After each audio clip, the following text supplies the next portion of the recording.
ಇನ್ಸ್ಟಾಗ್ರಾಮಲ್ಲಿ ಈ ರೆಸಿಪಿಗೆ ತುಂಬ ಜನ ಹೇಗೆ ಮಾಡೋದು ಅಂತ ಕೇಳಿದ್ದೀರ. ನಾವು ಆದಷ್ಟು ಜನಕ್ಕೆ ರಿಪ್ಲೈ ಮಾಡಿದ್ದೀವಿ. ತುಂಬ ಕಮೆಂಟ್ ಆಗಿರೋದಕ್ಕೆ ಅದ್ರ ಡೀಟೇಲ್ ರೆಸಿಪಿನ ಹೇಳ್ತಾ ಇದ್ದೀವಿ.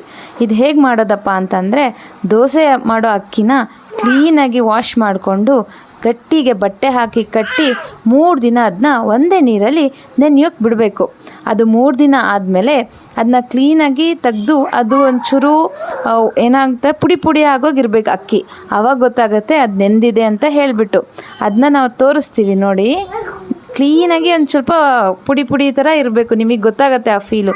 ಹಾಗಾದಮೇಲೆ ಅದನ್ನ ಕ್ಲೀನಾಗಿ ಗ್ರೈಂಡರಲ್ಲಿ ಹಾಕ್ಕೊಂಡು ಸಣ್ಣಕ್ಕೆ ಪೇಸ್ಟ್ ಥರ ರುಬ್ಕೋಬೇಕು.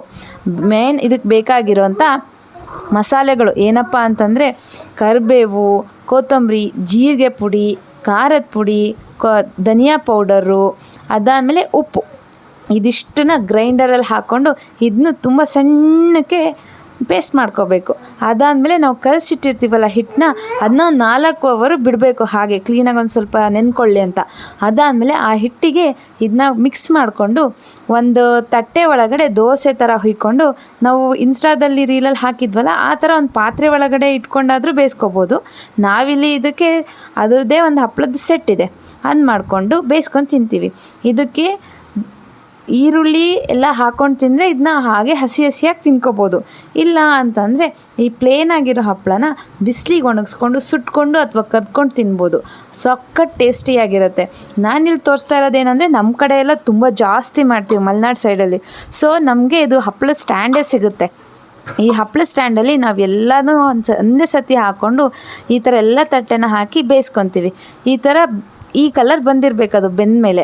ಸೊ ಈ ಥರ ಬಂದಾಗ ಸಖತ್ ಟೇಸ್ಟಿಯಾಗಿರುತ್ತೆ. ಇದನ್ನು ಒಣಗ್ಸೋಕೆ ಮಾಡಿರ್ತೀವಿ.